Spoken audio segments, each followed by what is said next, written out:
गोपी जन वल्लभ गिरिवरदारी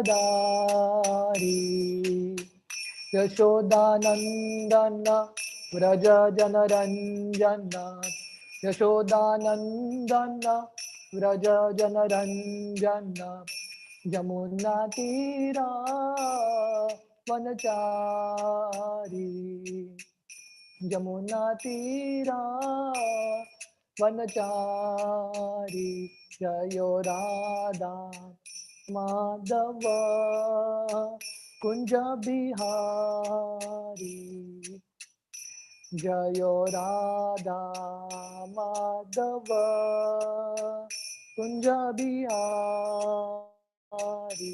हरे कृष्णा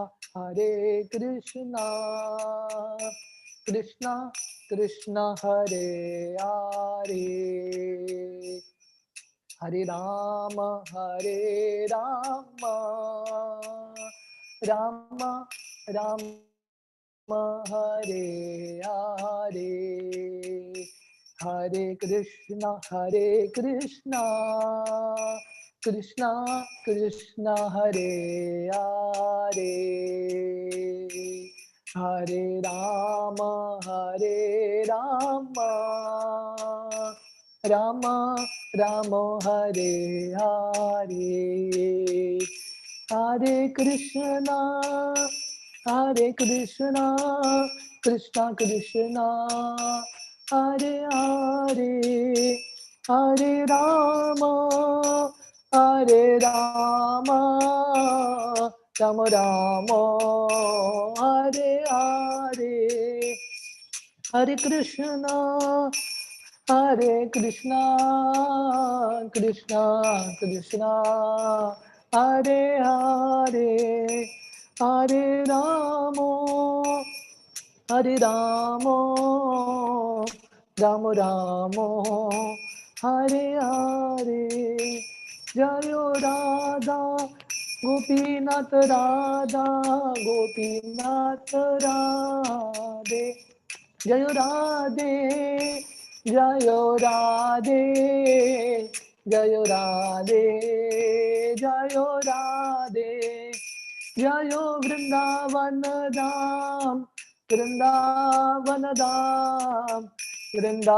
धाम जयो वृंदावन धाम जयो मायापुर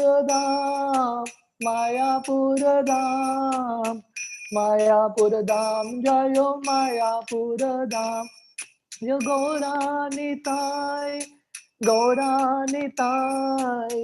गौरानिताय जय गौरानिताय जय प्रभुपदा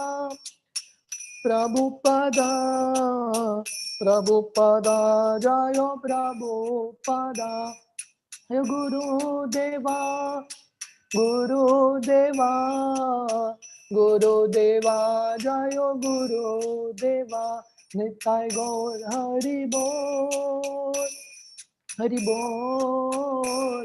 हरि बोल निताय गौर हरि बोल निताय गौर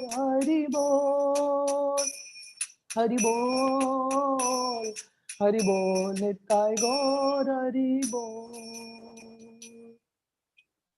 हरिनाम संकीर्तन की जय। ओम अज्ञानतिमिरन्धस्य ज्ञानाञ्जनशलाकय चक्षुरुन्मिलितं येन तस्मै श्रीगुरवे नमः। श्रीचैतन्यमनोभीष्टं स्थापितं येन भूतले स्वयं रूप कदा मह्यं ददाति स्वपदान्तिकं वन्देऽहं श्रीगुरो श्रीयुतः पदकमलं श्रीगुरून् वैष्णवांश्च श्रीरूपं साग्रजातां सहगना रघुनाथान्वितं तं सजीवं साद्वैतं सावधूतं परिजनसहितं कृष्णचैतन्यदेवं श्रीराधा कृष्णपादान् सहगना ललिता श्रीविशाखान्वितंश्च नमो ओं विष्णुपादाय कृष्णप्रेष्ठाय भूतले श्रीमते भक्तिवेदान्त स्वामीति नामिने नमस्ते सरस्वती देवे गौरवाणी प्रचारिणे निर्विशेष शून्यवादी पाश्चात्य देश तारिणे वंच कल्पतरुभ्यश्च कृपा सिन्धुभ्येव च पतितानां पावनेभ्यो वैष्णवेभ्यो नमो नमः। जय श्री कृष्ण चैतन्य प्रभु नित्यानंद, श्री अद्वैत गदाधर श्रीवासादि गौर भक्त वृंदा। हरे कृष्णा कृष्णा कृष्णा हरे हरे, हरे Ram Ram Ram Hare Hare. Hare Krishna. So welcome all of you all for a weekly Gita class. So today we are beginning the fourth chapter of Bhagavad-Gita. The fourth chapter is entitled Transcendental Knowledge, or in Sanskrit it is called Jnana Karma Sannyasa Yoga. So the fourth chapter is divided into 42 verses. And the acronym, the way the fourth chapter is divided, is into 4 sections. And there is an acronym through which we can remember this, the sections of the fourth chapter. It is called years, EARS. And years here refers to our years, because this chapter is transcendental knowledge. Transcendental knowledge is received through one's years. Therefore, in the process of bhakti, hearing is very, very important. Ears are more important than the eyes. We can see God through our ears. Therefore, this chapter is very important, and this acronym is also very important, ears. So the first section of the fourth chapter is verses 1 to 10, in which Lord Krishna speaks about eternal education. All of us, we receive education in various different ways. Someone may be an engineer, someone may be a doctor. We have different educations that we get in this world. But the eternal education is explained here in this chapter. Because the education of this world, someone may be a doctor, someone may be a PhD, but after death, none of this education and degrees can come with us. Eternal education is bhakti to Krishna. Neha vikrama nashosti pratyavayo na vidyate shwalpamapyasya dharmasya trayate mahato bhayat. So Krishna tells in the second chapter of Bhagavad-Gita that even if one gets a little advancement in the process of bhakti, even little education in the process of bhakti, this education will remain eternally. It will not be destroyed even with death. So what this eternal education is, Krishna explains in the first section of this chapter, verses 1 to 10. The second section, verses 11 to 15, speak about accurate understanding. What is the right understanding of few very, very important concepts? Krishna explains in this section. Verses 16 to 24, Krishna speaks about reactions.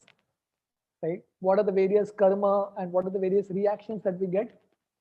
That is explained briefly in verses 16 to 24.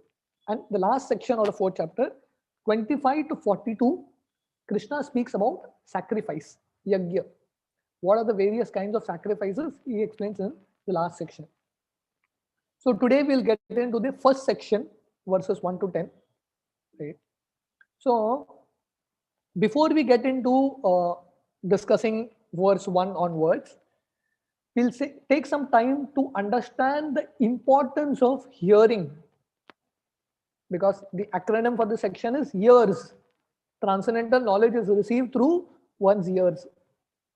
Therefore, the process of hearing is very, very important.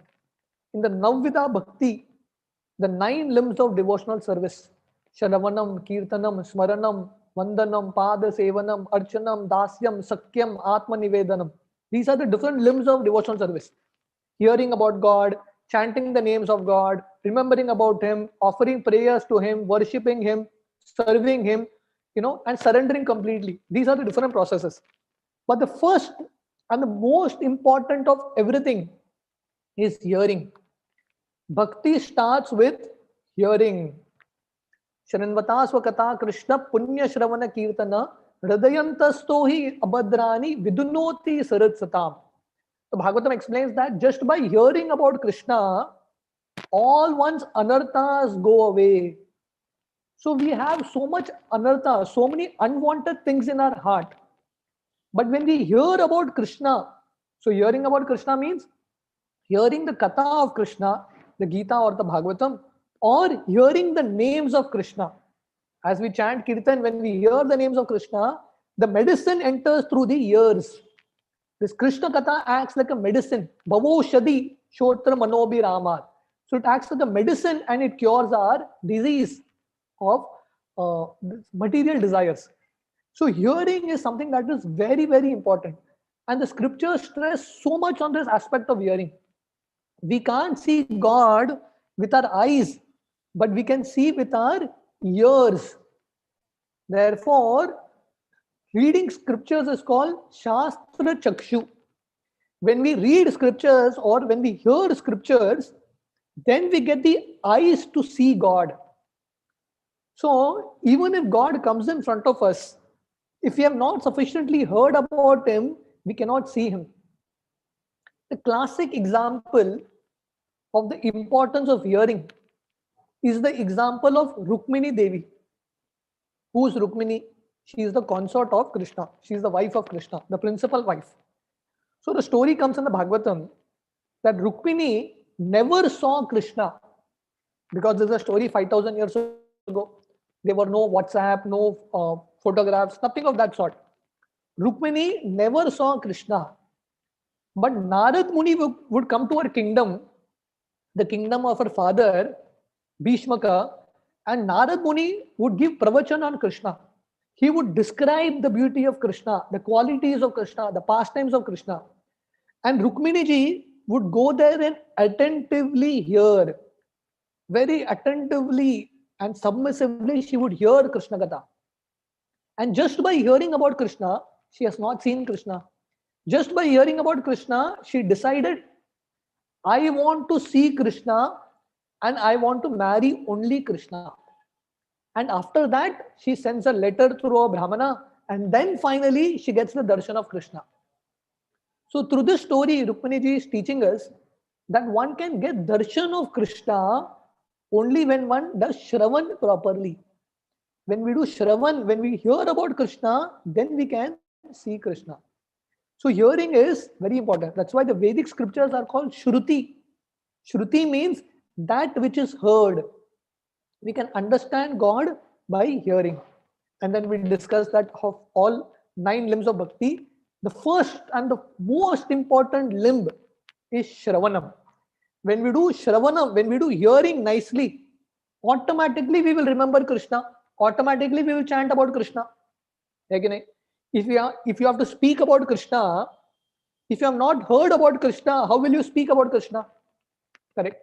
If you want to remember Krishna, you have to first hear about Krishna, no? Then only you can remember about him. If you want to offer prayers to Krishna, you should have some idea of who Krishna is. So everything is connected to hearing. Even if you have to serve Krishna, if you want to serve Krishna properly, if you don't know how glorious Krishna is, how can you serve him? So if you want to do voluntary service, if you want to serve Krishna full-heartedly, hearing is very, very important. That is why Srila Prabhupada encouraged devotees to sufficiently hear about Krishna. Yes, definitely we have to serve Krishna. We have to preach Krishna consciousness. We have to render a lot of practical services. But if we don't hear, if we don't do Shravanam properly, our seva will stop. We will start feeling that service is a burden. We will not enjoy the service. We will not be happy and satisfied with service if we don't hear. So hearing is something that is very, very crucial. And Prabhupada explained that what is best management, how one should manage ISKCON, this organization. Prabhupada said, real management means you should manage in such a way that all devotees have sufficient time to chant and hear. That is perfect management. If we get time to chant and hear, then automatically rest everything will happen. All services will happen perfectly. This is the power of hearing Krishna Katha. in our Radha Gopinath temple in Bombay Chowpatty, Radha Gopinath temple is famous for Shravanam. Radhanath Swami Maharaj has given so many lectures there. Sometimes he would give lectures for 2 hours, 3 hours, continuously speaking about Krishna Katha. And because the devotees there have sufficiently heard about Krishna, they can do great services also. So everything follows in life when we hear properly. So therefore, hearing is something that is very important. Srila Prabhupada, the founder Acharya of ISKCON, when it was time for him to get initiated, his name was being recommended for initiation, Diksha. So someone went and told Bhaktisiddhanta Saraswati that Abhay Babu, Prabhupada was known as Abhay Babu. Abhay Babu is a very sincere devotee. Please initiate him. Please give him Diksha. So they had recommended Prabhupada's name. Bhaktisiddhanta Saraswati said, I have noted him. I know him. He likes to hear. Because when Bhaktisiddhanta Saraswati would give class, his class would be so scholarly. His English would be so high, many people couldn't understand what he was speaking. But Prabhupada, as Abhay Babu, would sit there and hear attentively. And Bhaktisiddhanta Saraswati noted him. So one of the reasons why Prabhupada became so successful, why he could be such a powerful preacher and he could make such a big revolution through ISKCON is because he sat under his guru's feet and heard properly. Only one who does Shravan nicely can preach. I was reading the story of Ramanujacharya. Ramanujacharya, who is the main Acharya of the Sri Sampradaya, Ramanuja, he actually was coronated as the Acharya of Srirangam, Acharya of all the Vaishnavas of South India. But still Ramanuja, even though he is a Guru and Acharya, he would go to his Gurus, Mahapurna, Goshtipurna, Shailapurna, and then he would hear from them. So only one who is a good student can be a good teacher. Only one who is a good disciple can be a good guru. So Prabhupada was such a powerful preacher, was such an expert teacher and a guru because Prabhupada very submissively heard from his spiritual master. Vyasdev, it comes in the pages of the Bhagavatam, Vyasdev wrote Srimad Bhagavatam and he is the Shaktavesh avatar of the Lord. But Vyasdev himself hears from Narad Muni. Narad Muni hears from Brahma. Brahma hears from Lord Narayan. So this principle of Shravanam is very important. We can do great services. We can transform the lives of many people only when we sufficiently hear about Krishna from the previous acharyas. So the question is how one should hear. So as we have been discussing, hearing is something that's a very, very important aspect. How one should hear. So it is explained that one should first hear like a fish. What is the quality of a fish? The fish has transparent eyelids. So when the fish is swimming in water, even when the eyelids close, it appears that the eyes are open. So that means how one should hear. First, one should be awake while hearing. One should stay awake.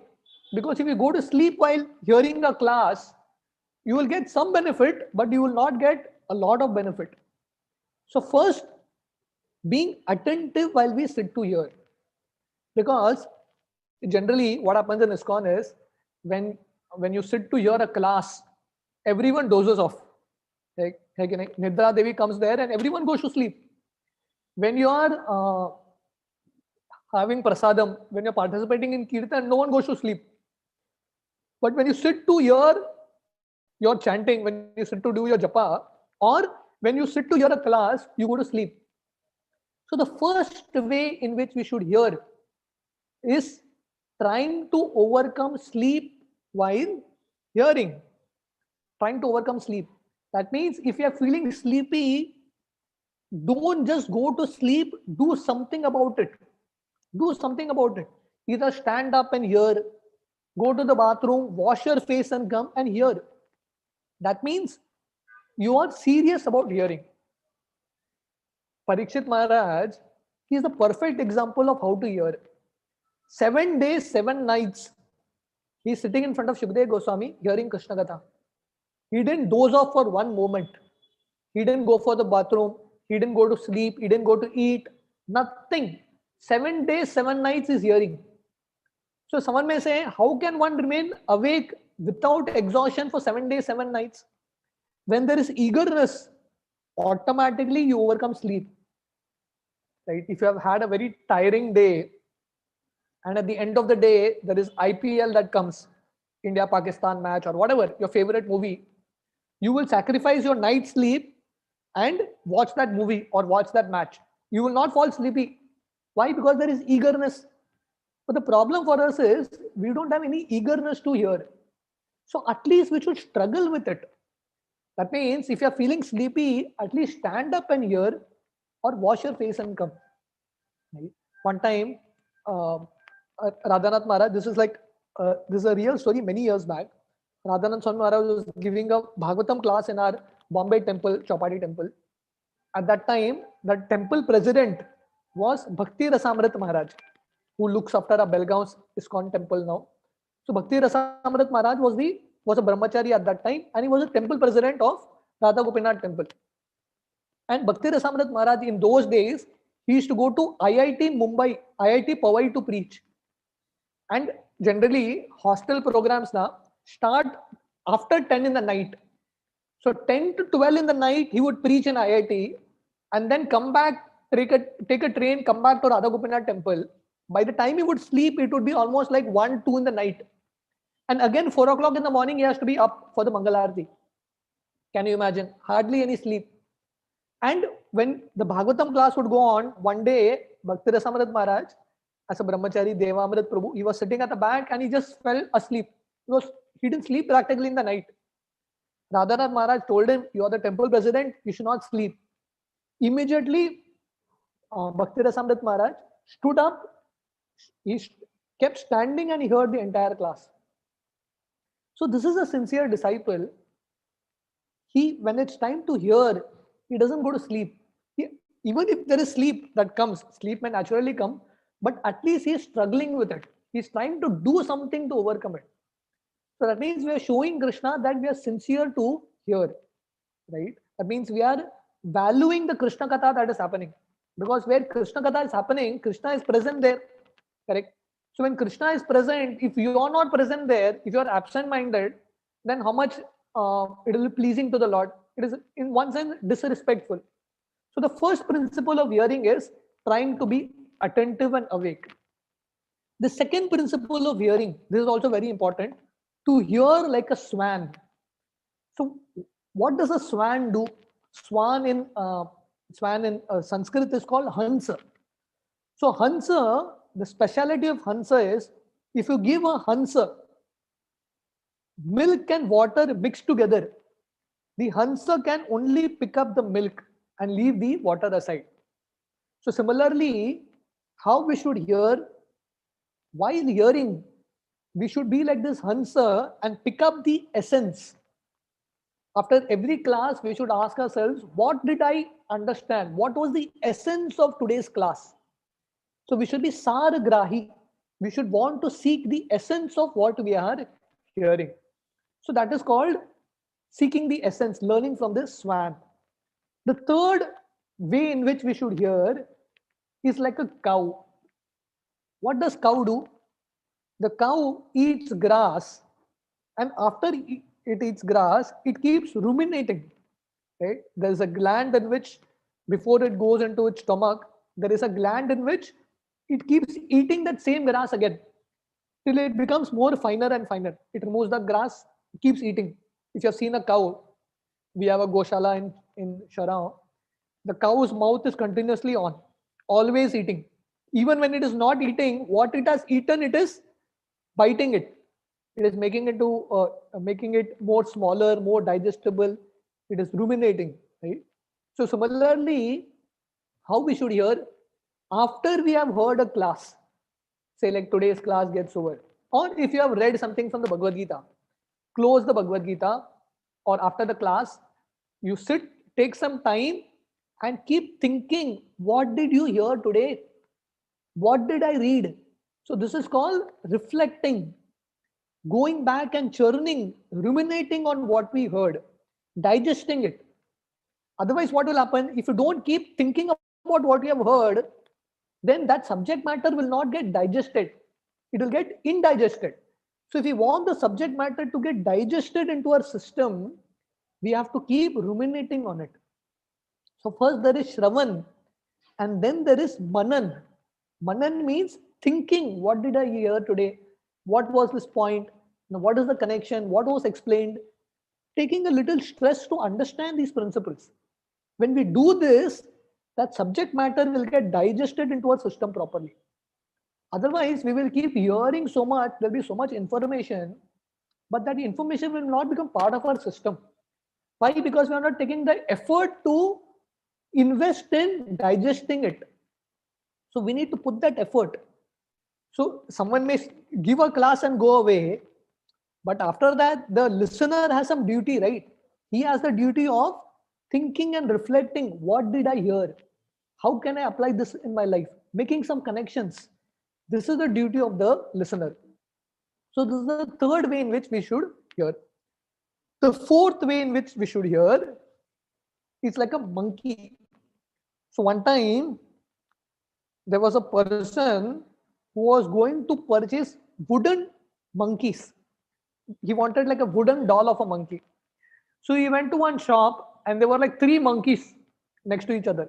All the three monkeys looked exactly the same.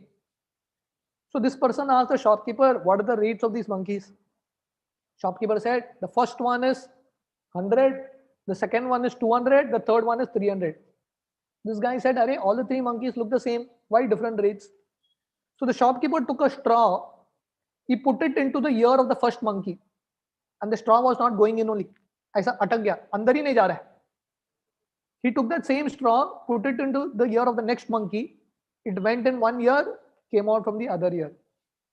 And he took that straw, put it into the ear of the third monkey. It went inside the ear and directly went inside. It didn't come out. Went inside through to its system. So he said these three monkeys look the same, but they are different because the first monkey, nothing goes inside. So many times it happens like that. People are sitting for the class and nothing goes inside. They are switched off completely. Now physically present, mentally absent. They are not present in the class at all, right? So you become completely absent, and especially on this online platform, it is very much possible. Someone can be there, video switched off. You really don't know what is happening, right? So it's important that we don't be like that. Otherwise, we will hear, but it will not give us a lot of benefit. The second monkey is slightly better than the first. It goes inside, the subject matter goes inside, but comes out also. That means there is no retention. But the third monkey is the best because what it hears actually goes inside and transforms the heart. So we should be like the third monkey. We should hear like the third monkey. What we hear should actually transform our heart. It should purify our heart. It should just not be information for the head, but it should be transformation of the heart. So with having said that, the importance of hearing, we will actually get into the first section, verse 1 to 10, which speaks about internal education. Verse 1, Shri Bhagavan Uvacha Imam Vivashvate Yogam Proktavam Aham Avyayam Vivaswan Manave Praha Manor Ikshvakave Bravid. Shri Bhagavan Uvacha Imam Vivasvate Yogam Proktavam Aham Avyayam Vivaswan Manave Praha Manor Ikshvakave Bravid.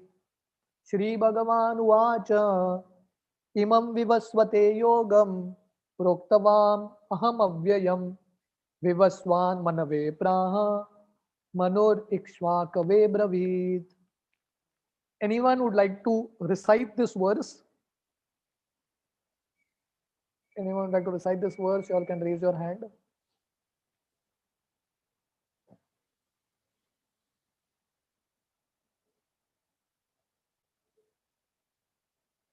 Yes, Mataji. Hare Krishna. Yes, Mataji. Hari Bol. Yeah. Shri Bhagavan Vacha Imam vivasvate yogam proktavanahamavvyayam vivasman manave praha manurikshvakave bhavet. Very well. So Mataji is practicing Gita recitation. Thank Anyone you. else? Anyone else? Yes. Yes. Bedgiri Mataji, Alpana Mataji. Yeah. इमं श्रीभगवानुवाच इमं विवस्वते योगं प्रोक्तवानहमव्ययं विवस्वान्मनवे प्राह मनुरिक्ष्वाकवे ब्रवीत्. Great. Wonderful. Vasanti Mataji.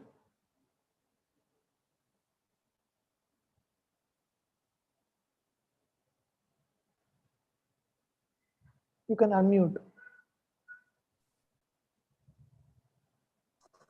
Hare Krishna, Prabhuji. Shri Bhagavan Vacha. You can hear it, Prabhuji? Yeah, Very yeah, good. yeah. Shri Bhagavan Vacha.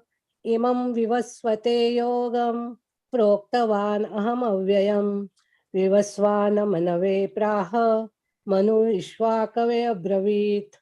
Okay. Hare Krishna. Thank you. Thank you. Okay. So let's do the word to word. Shri Bhagavan Vacha, the Supreme Personality of God had said, Imam, this, Vivaswate, unto the Sun God, Yogam, the science of one's relationship to the Supreme, Proktavam, instructed, Aham, I, Avyayam, imperishable, Vivaswan, the Sun God's name, Manave, unto the Father of mankind, of the name Vaivaswata, Praha told Manuhu, the father of mankind, Ikshvakave, unto King Ikshvaku, Abravit said. So the translation is like this. The personality of Godhead, Lord Shri Krishna said, I instructed this imperishable science of yoga to the sun god Vivaswan, and Vivaswan instructed it to Manu, the father of mankind, and Manu in turn instructed it to Ikshvaku. So this is such an amazing verse, such a beautiful verse. So first thing Krishna is saying here, that he instructed this imperishable science, avyayam, proktavam aham avyayam. So what is avyayam? Avyayam means imperishable. So the science of bhakti cannot be destroyed. It is eternal education. That's why this first section is called eternal education. Because the education in this world could be destroyed at the time of death, right? But this education is not lost. We all know the story of Gajendra. Gajendra, when he was being eaten by this, when his leg was caught by this crocodile, Gajendra started to offer prayers to Krishna, and these prayers he had learned in his previous life when he was in the body of a human being called Indradyumna Maharaj. That means what education, spiritual education, Krishna conscious education he got in a previous life, it helped him in this life. That is why Krishna is using the word here, avyayam. It is imperishable science. And second very important word that Srila Prabhupada is using here is science. Yogam. What does yoga means? The science of one's relationship with God. Yoga is a science. It is not sentimentalism. It is not mental speculation. It is a vigyan. It is a science. And what is the science? How to establish my relationship with God. How to do it.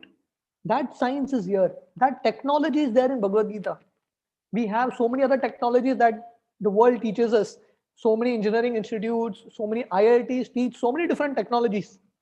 Where is the technology to teach how to connect back with God? That technology is there in Bhagavad Gita. So therefore Prabhupada says the science of yoga. So Krishna is saying here, my dear Arjuna, I instructed this yoga, the science of Bhagavad Gita, first to the sun god. And what is the name of the sun god? Vivaswan. So the first thing to understand is that sun is a person. Sun is just not a planet. It is a planet, but the planet is ruled by a person. And what is the name of that person? Vivaswan. Right? So everything in this creation is personal. There is nothing that is impersonal. The sun rays appears to be impersonal, but the sun rays is coming from the sun globe, which has a form, and the sun globe is controlled by a demigod called Vivaswan. So that there is a name for him. So Krishna is saying, I first instructed this knowledge to the sun god, because the sun god has two functions, right? To give light and also to give education. Therefore, education, spiritual education and light are synonymous. We have the shloka which we chant in the Mangalacharan. Om Agyanti Mirandasya Gyananjana Shalakaya Chakshurun Militam Yena Tasmai Shri Gurave Namaha. So the Guru gives us light. Chakshu also means light or knowledge. Right? So the purpose of the Guru is to give light and free one from all ignorance and darkness. So the sun frees this world from darkness, and the sun god also gives people knowledge. So if you study the Ramayana, you'll find that Hanumanji is the perfect devotee of Lord Ram. Very scholarly, very educated. He knew all the Vedas perfectly. Who was the Guru of Hanumanji? Vivaswan. The sun god was the Guru of Hanumanji. Hanumanji went and learned the Vedas, the science of Krishna consciousness from the sun god. So Krishna is telling Arjuna, my dear Arjuna, I gave this knowledge first to the sun god Vivaswan, and then Vivaswan gave it to his son Manu. Manu means from where Manav, the entire human race comes. It comes from Manu. The first human being is called Manu, and the name of this Manu is Vaivaswata Manu. Vivaswan, Vivaswan is the sun god, and the son of the sun god is Vaivaswata Manu. So the sun god gave it to Vaivaswata Manu, because the sun is the ruler of the sun planet and Manu is the ruler of humankind. Right? So the sun god gave it to him, and then Vaivaswata Manu gave it to his son Ikshwaku. And it is in the same Ikshwaku Kul that Lord Ramachandra comes. So this is the Surya Vamsha, correct? So Lord Ramchandra comes in the solar dynasty. Krishna comes in the lunar dynasty, Chandra Vamsha. Lord Ram comes in the solar dynasty. And the main personality was Ikshwaku. And then Dasharath Maharaj, like that. Right? So Krishna here is giving the history of Bhagavad-Gita. So we need to understand that Gita is not new. It is not that Gita was spoken 5,000 years ago to Arjuna, and before that Gita was not there. No, Gita is there always. And Prabhupada gives the history of Bhagavad-Gita. How many years back? When Krishna is saying here, I spoke it first to the sun god. How many years back? Prabhupada is giving a calculation. So there is this verse in the Mahabharata, Prabhupada is quoting, Treta Yugado Chatato Vivaswan Manave Dado Manuscha Loka Britya Artam Shuta Yekshwakave Dado Ikshwakuna Chakatito Vyapa Lokan Avastita. So this is from Mahabharata, the Shanti Parva. It is explained that in the beginning of Treta Yuga, Krishna gave this knowledge to Vivaswan, was delivered by Vivaswan to Manu. Sorry, in the beginning of Treta Yuga, it was given by the sun god to Manu. And Manu then gave it to Ikshwaku, in whose family Lord Ramchandra appeared. And Prabhupada explains, what is this calculation? The duration of Kali Yuga is 4,32,000 years. The duration of Dwapar Yuga is 8 lakh years. And the duration of Treta Yuga is 12 lakh years. That means, if you see this calculation, it was spoken to Manu when some 20 lakh 5,000 years ago, Manu gave this knowledge to his son Ikshwaku. That means it is there in the earthly planet since 20 lakh years ago. Can you imagine? And it was spoken to the sun god some billions and billions of years ago. So we can imagine what is the history of Bhagavad Gita. So that is why the religion that Gita speaks about is Sanatan Dharma. What does Sanatan Dharma means? Eternal. It is not that it started at this point. It is always there. Just like now you have a mobile. When you have a mobile, there is a manual that comes with it. As soon as the mobile is created, a manual is created. Similarly, as soon as this world is created, Bhagavad Gita is also created. Bhagavad Gita is not something new. It has always been there in the uh, human society. It is always there. And Bhagavad Gita is just not for humans in this world.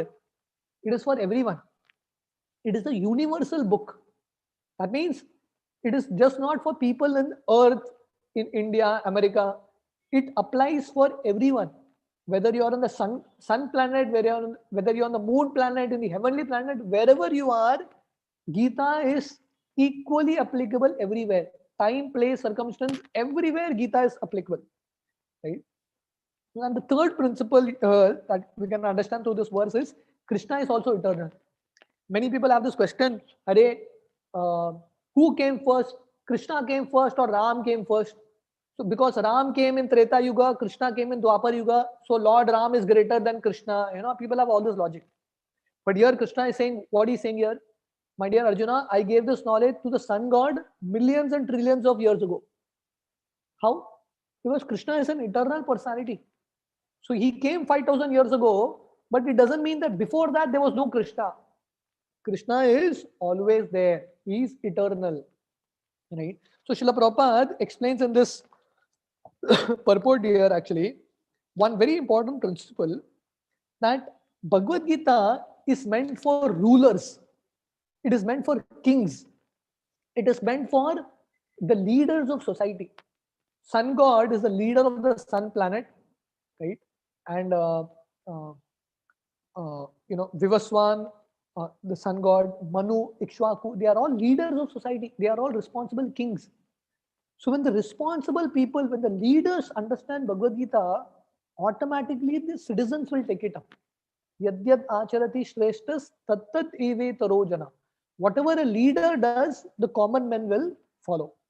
So therefore, it is important for the leaders to understand this principle. So that's what Srila Prabhupada explains here in a very simple way, that how Bhagavad Gita is not an ordinary book. That is why Gita is called Apurusheya. What does Apurusheya mean? It is not made by any human being. It comes from the Supreme Lord. It is directly the word of God. Therefore, one should not speculate on Bhagavad Gita. One should accept the Bhagavad Gita as it is. One should follow it in disciplic succession. So we will quickly just go through the next verse also. Text, verse 2. Evam parampara praptam imam rajarishayo vidhu sakale neham hata yogo nashta parantapa. Word to word. Evam, thus, parampara, by disciplic succession, praptam, received, imam, this science, raja rishaya, the saintly kings, viduhu, understood, saha, that knowledge, kalena, in the course of time, iha, in this world, mahata, great, yoga, the science of one's relationship with the supreme, nashta, scattered, parantapa, O Arjuna, the subduer of enemies. Translation. This supreme science was thus received through the chain of disciplic succession, and the saintly kings understood it in that way. But in the course of time, the succession was broken, and therefore the science as it is appears to be lost. So here Krishna explains the first principle, that Gita is meant for kings. As I already told you, it is meant for the rulers of society. It's meant for the leaders. If the leaders understand it, everyone can understand. Srila Prabhupada was so much convinced of this principle. When Prabhupada was there in the 1970s, Prabhupada wrote a letter to Indira Gandhi. She was the Prime Minister of India. Prabhupada wrote a letter saying that all the MPs, Member of Parliament, should be devotees of Krishna. All of them should wear Kantimala. All of them should chant Hare Krishna. All of them should follow regulative principles. And Prabhupada gave a list of all things. And all of them should read Bhagavad Gita. Prabhupada in fact said that before the parliament session, there should be a Gita Bhagavatam class. 100% no one followed it. Indira Gandhi definitely didn't follow. But this was the mood of Prabhupada. because this is the Gita's principle. Gita is meant for whom? Imam Raja Rishayo Vidu. It is meant for kings. And the kings are also actually supposed to be saintly. Raja Rishi. Rishi means a saint. Raja Rishi means a saintly king. So it is not that only those who have taken to renunciations are rishis. Even if you are a king, you are supposed to be saintly. And that was the history of India. Bharatvarsha was ruled by Yudhishthir Maharaj, Ramachandra. These were all saintly personalities. Parikshit Maharaj. These were all saintly personalities. So it's not that because you're a king, you can be a rogue, you can do anything you want. No, not like that. King means he has to follow principles. Because a king or a ruler has to rule on behalf of God. So how do you rule on behalf of God? You have to first understand what does God want. So the most important constitution book is Bhagavad-Gita, because this is God's book.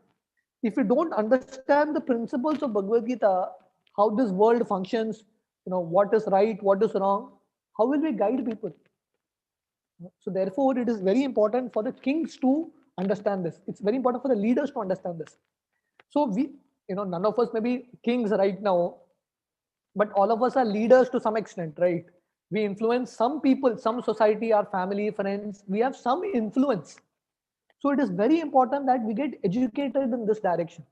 So this education is very important, that everyone is taught Bhagavad Gita.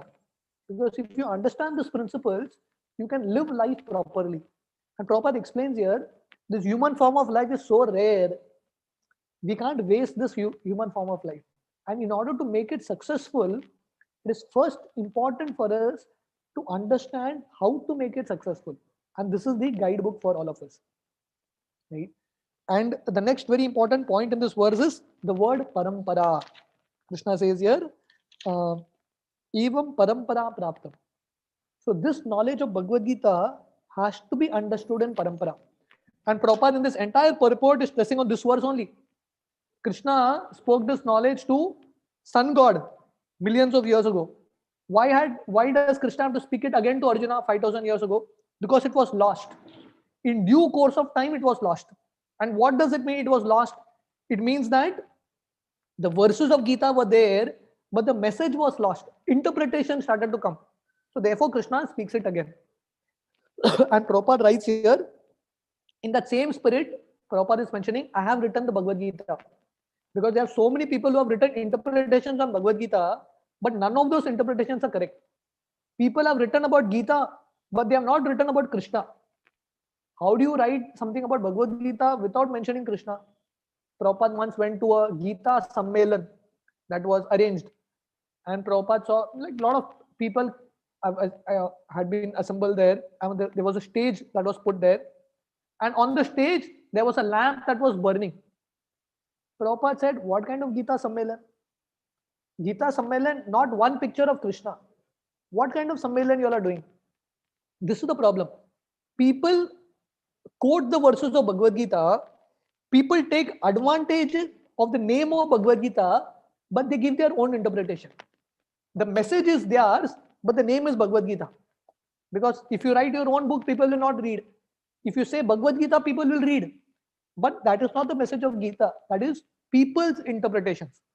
And Prabhupada says here, that is why one has to read Bhagavad Gita as it is. And Prabhupada says here, Bhagavad Gita accepted as it is a great boon to human society. If you accept Gita as it is. But if it is not accepted as it is, if you think Bhagavad Gita is some speculation, reading such Bhagavad Gita is simply a waste of time. That means if you are reading Bhagavad Gita that is not authentic, simply you are wasting your time. So you have to gain spiritual knowledge through right parampara. Otherwise, the message will be lost. So we'll stop at this point. From text 3, we'll take it up the next time. Anyone has quick questions, comments?